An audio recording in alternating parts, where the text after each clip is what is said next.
à maintes reprises sur plusieurs débats, sur un sujet qui nous tient tous à cœur. Est-ce qu'on peut dire qu'il y a un problème sur l'entrepreneuriat des jeunes diplômés issus de ce qu'on appelle une minorité visible? Est-ce qu'il y a des freins et des blocages? Y a-t-il des moyens pour s'en sortir? En résumé, sur 3 minutes, est-ce que l'étude que vous portez apporte des réponses à ce qui pourrait être des angoisses? Alors tout d'abord, bonsoir.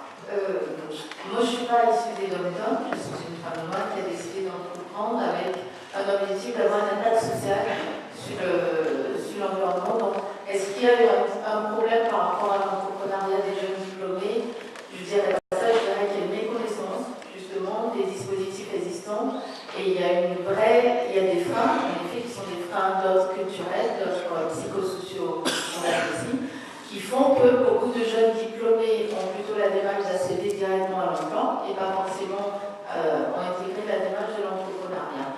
D'où l'idée qui a été émise par la FIP de faire une recherche, parce que finalement, je m'étais posé la question, puisqu'il n'y avait pas de dispositif articulé, en tout cas dans le cadre de l'accompagnement à l'emploi, qui permettait d'associer l'accompagnement à l'emploi par rapport à l'entrepreneuriat, qui pour autant était une réponse, puisque l'accès au marché de l'emploi, il n'y avait pas qu'une seule voie.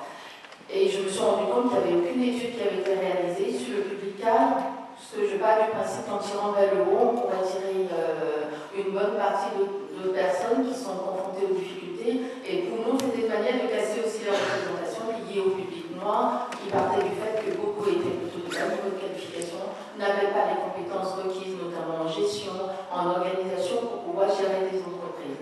Et je me suis rendu compte qu'il n'y avait aucune étude qui existait sur ce public, notamment au niveau de la démarche entrepreneuriale. Donc ça a été fait avec la préfecture des Hauts-de-Seine, la Caisse des dépôts et consignations, et l'étude a été réalisée par l'USC Rouen. Et en effet, oui, ça a montré qu'il y avait des freins, qu'il y avait de l'autocensure, qu'il y avait la dimension liée au patrimoine culturel, notamment. Alors l'étude a porté sur le public noir, c'est-à-dire dom-tom et Afrique subsaharienne, et il y avait un point qui était souvent revenu, c'était aussi la dimension familiale, c'est-à-dire le poids de la famille, l'environnement familial, qui faisait que beaucoup partaient du principe que c'était très risqué.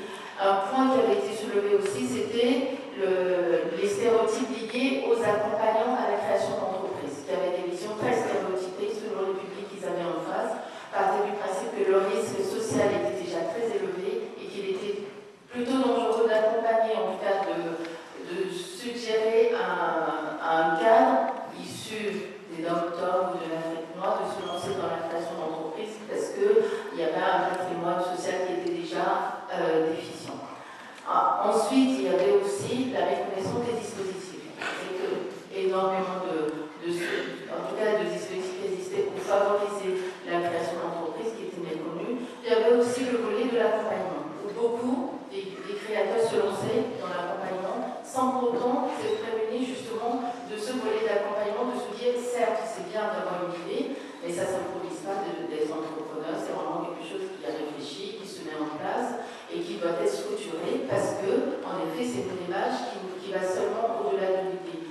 Pour cela, nous avons mis en place maintenant un atelier qui va être en incubateur d'idées, en tout cas, pour pouvoir permettre à des cadres issus de minorités visibles de pouvoir justement participer à être dans un environnement qui leur permet de générer des idées, c'est-à-dire, on appelle ça un incubateur d'idées, pour pouvoir passer de l'idée au projet, pour qu'une fois que le projet existe, on puisse les orienter vers des structures qui puissent les accompagner en termes de financement, en termes de stratégie, en termes de juridique, enfin tous les points qu'il faut pour que le projet devienne. Très bien, merci infiniment, Caroline Silva. Je